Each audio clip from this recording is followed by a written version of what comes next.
Di balik tembok-tembok kokoh dan sisa-sisa kemegahan, terdapat kisah tragis tentang runtuhnya sebuah kerajaan besar, Keraton Surosoan, Banten.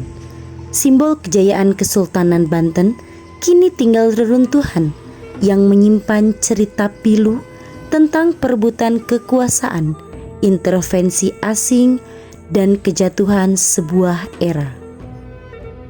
Keraton Surosoan merupakan kompleks istana bersejarah yang menjadi pusat Kesultanan Banten pada abad ke-16 hingga awal abad ke-19 yang berlokasi di Desa Banten, Kecamatan Kesemen, Kota Serang, Provinsi Banten.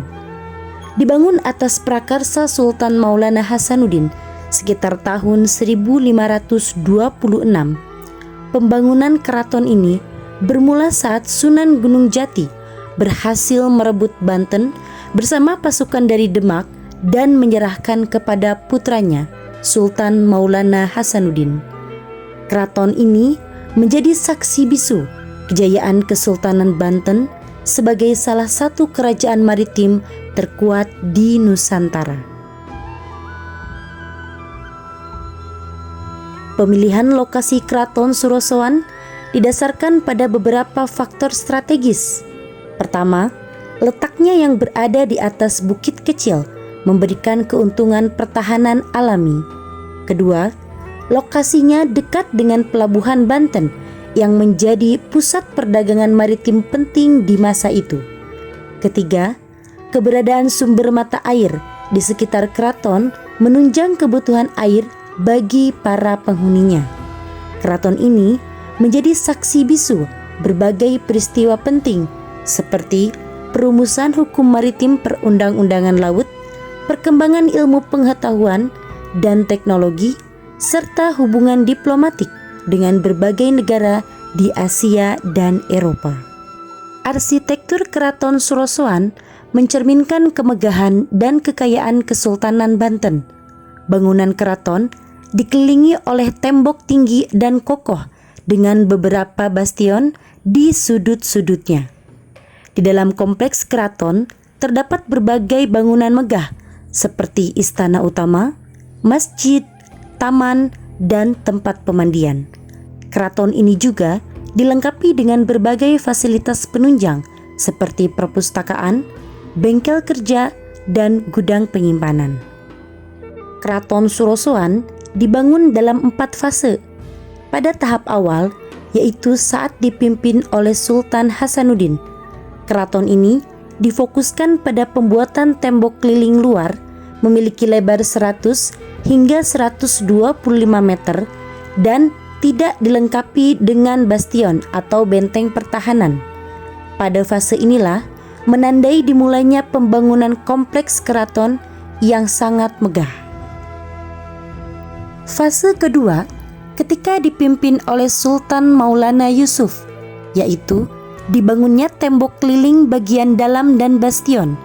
Tembok bagian dalam berfungsi sebagai penahan api dan pembakaran, sedangkan bastion memperkuat pertahanan keraton.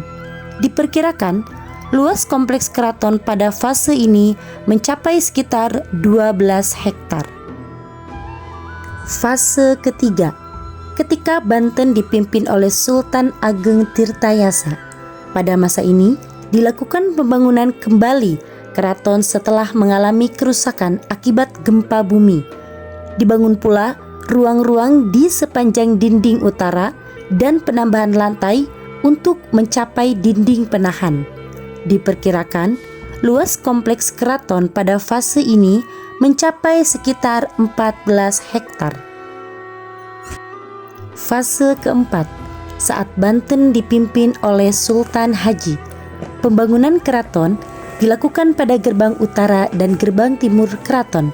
Fase ini menandai fase terakhir pembangunan Keraton Surosoan sebelum mengalami kehancuran akibat serangan Belanda pada tahun 1808 ketika Belanda di bawah pimpinan Gubernur Jenderal Herman William Daendels melancarkan serangan.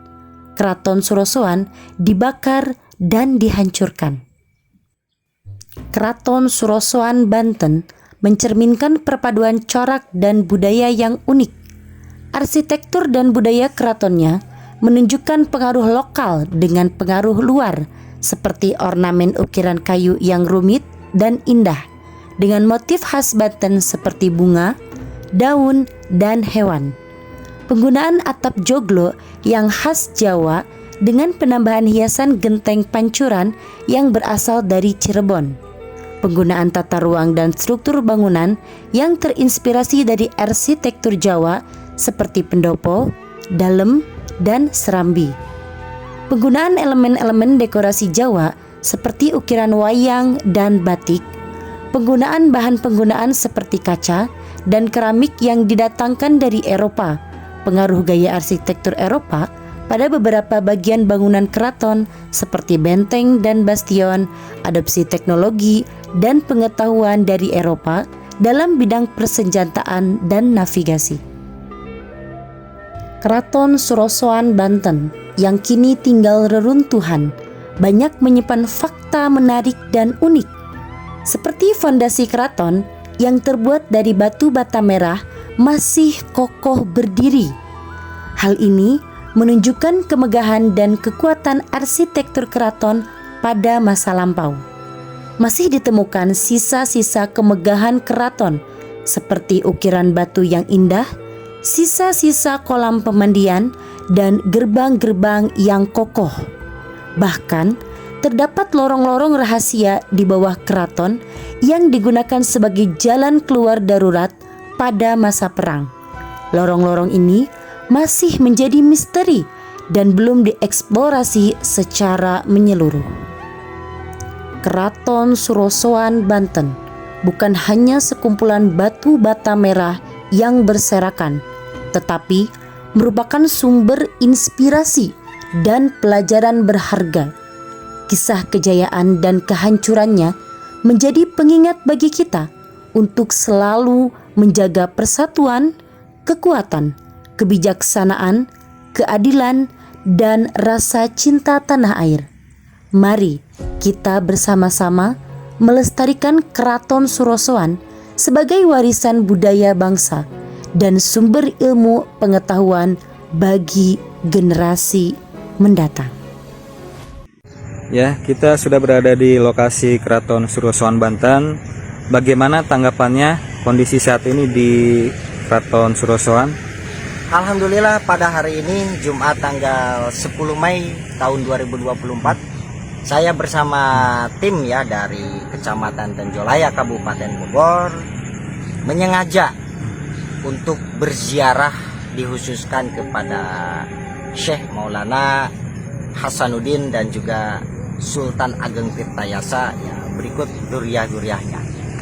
Lalu kami pun datang ke sini ke Keraton Surosoan, di mana Keraton Surosoan ini merupakan bangunan bersejarah. Istilahnya itu kalau sekarang mungkin istananya lah, keraton para sultan ya, sultan terdahulu. Ya, ketika kami ya berkunjung ke keraton sini yang memang luasnya luar biasa ini. Walaupun kalau saya perkirakan tidak tahu berapa hektar, mungkin saja belasan hektar. Ya. Pertama, tempatnya strategis dekat jalan raya, ya, aksesnya mudah untuk dilalui, banyak juga pohon-pohon. Ya, ini enak lah, nyaman untuk didatangi, untuk berteduh.